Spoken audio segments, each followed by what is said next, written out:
Well, good day, everybody. We're here to talk about some more Ask Me Anythings, and Cordell's got a couple this week to share, or to ask, Yeah, or so to whatever it is we're doing. yeah, I was going through the AMA stuff, and a couple of good ones that got brought up was the first one was the order of operations question, and we go through some order of operations in our outlines, but what if your plumber can't get there when you need them to? The electrician can, the mechanical guy can, whatever. Can you jump around some of those? My advice is no, Right. but I'll let you answer this one because I answered the email. I'd like to see how you approach this situation. Well, I'm going to say I agree with you. First off, no. But secondly, I'm also going to say yes, you can if you're prepared. Um, so the reason we have the order of operations of HVAC first, then plumbing, then electrical, it's very simple. It's easier to move pipes than ducts. It's easier to move wires than pipes. So, I mean, if you think about it that way, if an HVAC system has a requirement, like say for a hood in a kitchen, the hood goes where the hood goes. I mean, you're not moving your appliances. So you get that ducting in, and then whatever plumbing that goes around that, they could dodge and, pull Perry, if you're flashback to dodgeball movie, they can move stuff around that. Typically it's the opposite side of the room, but there could be a gas pipe down below. All those things would take the order of operations in that consideration. And then of course, wire is the most flexible of them all. And so that's the reason that for me, the order, pipe, the ducts, pipes, then wires. So that's the simple answer.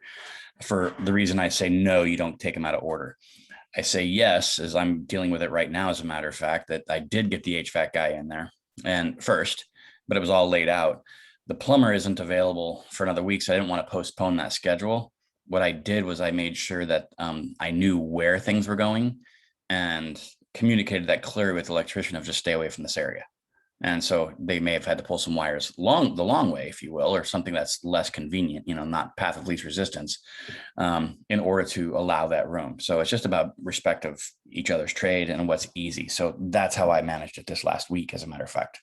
I think it's definitely scope dependent. Like your setup, and then, kitchen or bathroom remodel or small scale remodel, you could get away with something like that. I get what you're saying is, we're touching these certain areas or some minor modifications, stay away from this or whatever. Mm-hmm. In a whole home construction, I would say don't go down that road. Correct. Well, I mean, even in a whole home scenario, and I used to really love building with floor trusses versus I-joist, and I would always plan in plenum bays in my floor trusses. And then so in doing so, I would end up leaving sheeting off the edges of the building so they could just feed them through the outside and then close it in. Yeah, it's a good idea. So yes, but no, that's your answer. Yes, but it depends. Like everything, it depends. It depends on the scenario. Like if you don't know exactly where things need to be, the electrician can show up, or the plumber can show up after the electrician. You could have a battle royale, but yeah, and and it's interesting too. It's like it's always fun seeing those guys. It's kind of like the dog peeing on the corner or something. This is my territory, and this like what? Why would you take this path? No, well, it just made sense. It's like, no, it didn't. Yeah. All right, one more. So one more. Yeah, I thought I think that answers the order of operations. So yes, but no, Yes, depends. but no. Yes, but And no. it really comes down to communication and respect for each other's space and knowing what is immovable, like appliances, if you will, in a kitchen, and not immovable. It's just knowing what you can work around. So having been around it a lot, you can do a few things. Yes, I guess with experience comes the ability to project what's going to happen with the next sub trade, but just be very careful if you start jumping trades. Mm-hmm. Well, especially, when people are managing their own remodel, this comes back to clear communication and understanding the pre-construction meeting. Where are you going to run your stuff? Where's this going to happen? And there's certainly deviations that can occur once you open up the walls and you're like, wow, there's a beam there. I wasn't expecting that. Okay, how do we reroute or, something? I mean, who knows what the what if is, and not to speculate, because we could spin out and talk about all the things you've seen and I've seen over the years. But at the end of the day, it really comes down to that communication on the we're here talking about kitchen and bath remodels, and those pre-construction meetings, communication, and just really having a clear understanding of each individual scope and working that schedule. And stuff's going to change. It's going to happen, but also fall back to the prearranged plan. Yeah. Another one that someone asked was about warranty work, and they were asking about getting a contractor back for warranty work and kind of how to address that situation. And so my advice is, with warranty work, it's kind of like it's a nothing personal. I mean, you don't call them up and say, hey, your stuff's junk.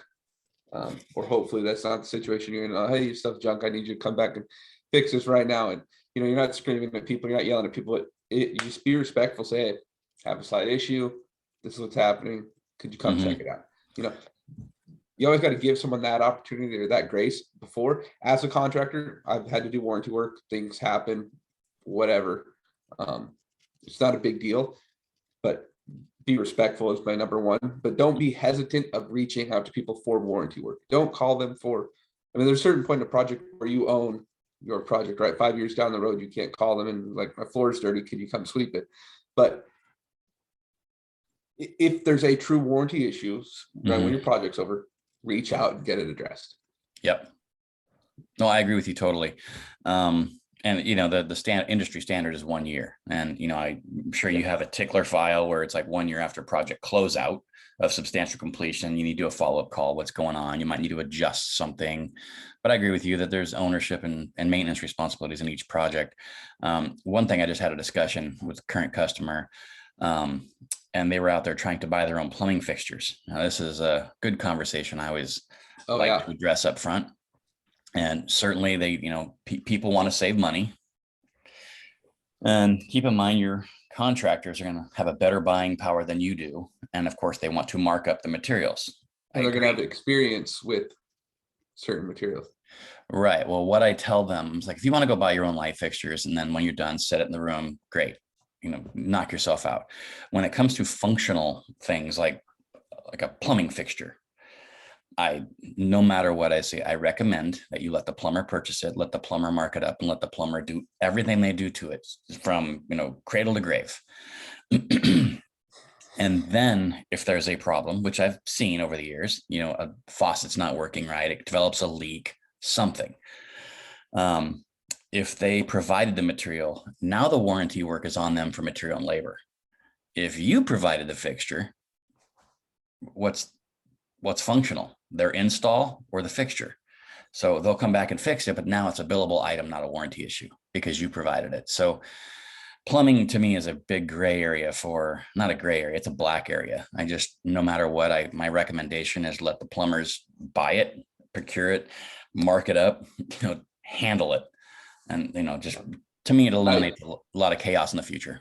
My plumber won't install anything other than provided for rough-in, this, like, you know, mixer valve, shower valve, that kind of stuff. If it's rough-in fixture, he will not install unless he provides it.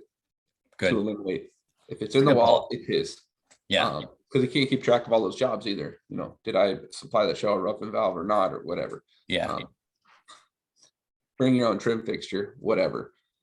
But the same thing, like you're saying, is if you provide that stuff, you're now trying to get Kohler on the line to send you a new faucet, versus if a plumber provided that, you have an issue, they're just going to come swap your stuff out and go take it to, you know, the supply house and get it, you know, sorted out. But yeah, so that's down my a little policy. tangent there, but that's my policy on those things, you know, and yeah, I think we're aligned on that. Yeah, but as far as warranty work goes out, reach out, be respectful. It's not a big deal to say, hey, now if you have a problem with warranty work, it's going to get a little tough, you know. But yeah, no, I like the way you said that, actually, because, you know, we've all received the phone call, and it is no big deal. We're prideful. We want people to be happy.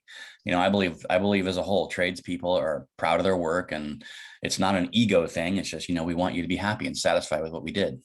Yeah, it's not dumping it on them. Oh, here you go. Like, see you later. Yeah. So. Yeah, absolutely. No, I agree with. I think we're aligned on both those things. Try have order of operations. You might be a little askew there, but that's all right. No. All right. Yeah. If any of you guys have questions, just go ahead and reach out. Same thing, use our AMA feature. Yeah, and C3 Project Pros, check it out. And I mean, who has two thumbs and likes C3 Project Pros? All right, see you later. See you later.